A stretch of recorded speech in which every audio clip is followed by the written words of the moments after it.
దేవుని స్తోత్రం. మీకు అందరికీ వందనాలు చెల్లిస్తున్నాం. ఈరోజు దేవుని వాగ్దానం 29వ కీర్తన 11వ వచనం చదువుకుందాం.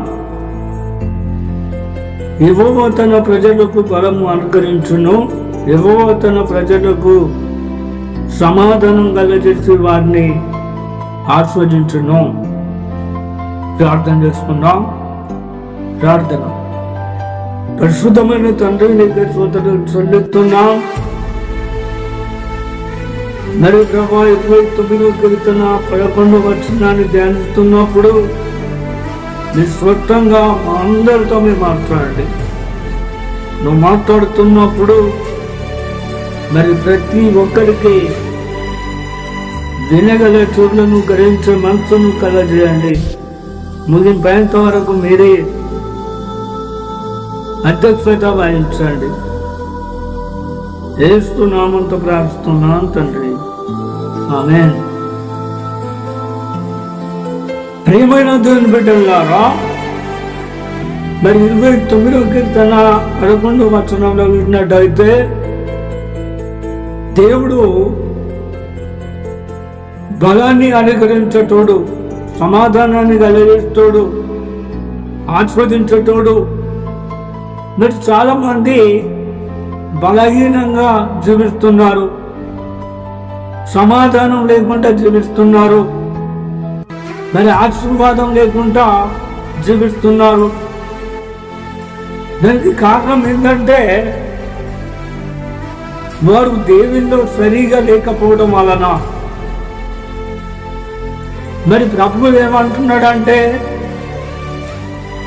ప్రతిష్టార్పమైన ఆభరణములను ధరించుకొని యెహోవా ఎదుట సాగిలపడుడి అని అంటున్నాడు. కనుక ప్రియులారా, అయితే మనం ఆభరణాలు ధరించుకోవాలి, మనకు మనమే సరి చేసుకోవాలి. పెళ్లి కూతురు ఏ విధంగా ఆభరణాలు ధరించుకుంటారో మరి అదే విధంగా మరి దేవుని విషయాలు, మంచి విషయాలు, దేవుని ఆలోచన, దేవుని ప్రణాళిక, దేవుని ఉద్దేశం, మరి దేవునికి సంబంధించినటువంటి అన్ని కూడా మనం ధరించుకొని మనం యెహోవా ఎదుట అనగా యేసుప్రభు ఎదుట సాగిలపడి నమస్కరిస్తే, ఆయనకు మొరపెడితే దేవుడు మళ్ళా ఆస్వాదిస్తాడు. కనుక ప్రియులారా, చాలా మంది మరి బలహీనంగా జీవిస్తున్నారు. మాకు బలం లేదు, మాకు ఏ బలం లేదు అని చాలా మంది కుంగిపోతున్నారు. కొందరైతే మాకు డబ్బు బలం లేదు, ఆస్తిపాస్తుల బలం లేదు అని కొందరు, ఇంకా కొందరైతే మాకు పిల్లల బలం లేదు అని కొందరు, కొందరైతే శరీర బలం లేదు, మరి శరీరంలో బలం లేదు అని కొందరు, కొందరైతే మా అన్నదమ్ముల బలం లేదు, మా పాలన బలం లేదు, మరి లోకంలో ఏ బలం కూడా లేదు, మేము ఒంటరి కాలం అని కొందరు మరి భయపడుతున్నారు, బలహీనమైపోతున్నారు, సమాధానం లేకుండా ఉంటున్నారు. కనుక ప్రియులారా, ప్రభు అంటున్నాడు, నువ్వు ఎప్పుడైతే నువ్వు ఆభరణాలు ధరించుకొని నువ్వు దేవుని కుమారుడిగా, దేవుని కుమార్తెగా మరి జీవిస్తావో, దేవుని సంతోషపెడతావో, మరి దేవుడు నీకు బలాన్ని అనుగ్రహిస్తాడు, నీకు సమాధానాన్ని కలిగిస్తాడు, నిన్ను ఆస్వాదిస్తాడు. నీకున్న సమస్యలన్నిటి నుండి, నీకున్న బాధలన్నిటి నుండి మరి దేవుడు నిన్ను విడిపించాలంటే నువ్వు మారాలి. నీ ఆలోచనలు, నీ తలంపులు, నీ ప్రవర్తన, నీ హృదయం, నీ మనసు, నీ నడవడి మారి నువ్వు నూతన సృష్టిగా జీవించాలి. అన్ని కొత్తగా మారాలి. మరి దేవుని బిడ్డగా నువ్వు దేవుని బిడ్డగా మరి దేవుని మార్గంలో ఉండాలి. కనుక ప్రియులారా, మరి చాలా మంది మరి బలహీనంగా చెబుతున్నారు, సమాధానం లేకుండా ఉంటున్నారు. కానీ ప్రభు అంటున్నాడు, నేను నీకు సమాధానాన్ని కలగజేస్తా, నీకు బలాన్ని అనుగ్రహిస్తా, నేను నిన్ను ఆస్వాదిస్తా అంటున్నాడు. ఈ సమయం నా ప్రభు మన అందరితోటి మాట్లాడుతున్నాడు.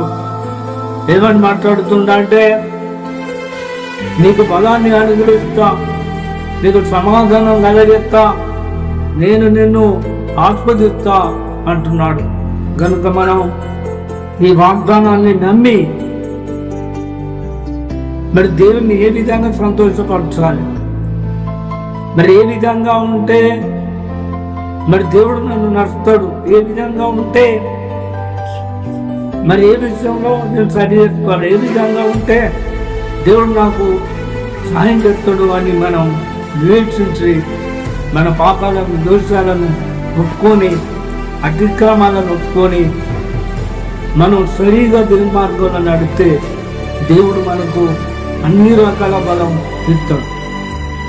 మనకున్న సమస్యలన్నిటి నుండి విడిపించి అన్ని రకాల బలాలను ఇచ్చి మనకు గొప్ప సమాధానం కలిగించి దేవుడు మనల్ని ఆస్వాదిస్తాడు.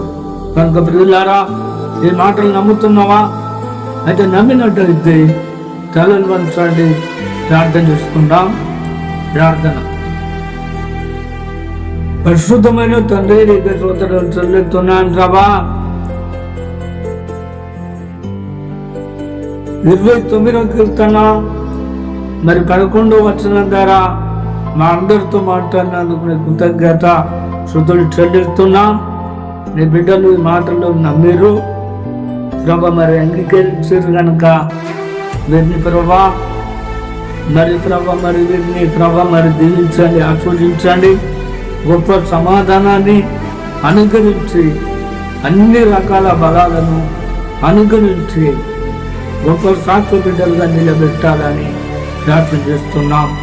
వీరి కుటుంబాలను మీరు ఆస్వాదించండి. మీరు చేసే పనుల్లో మీరు తోడుగా ఉండండి. యేసు నామముతో ప్రార్థిస్తున్నాను తండ్రి, ఆమేన్.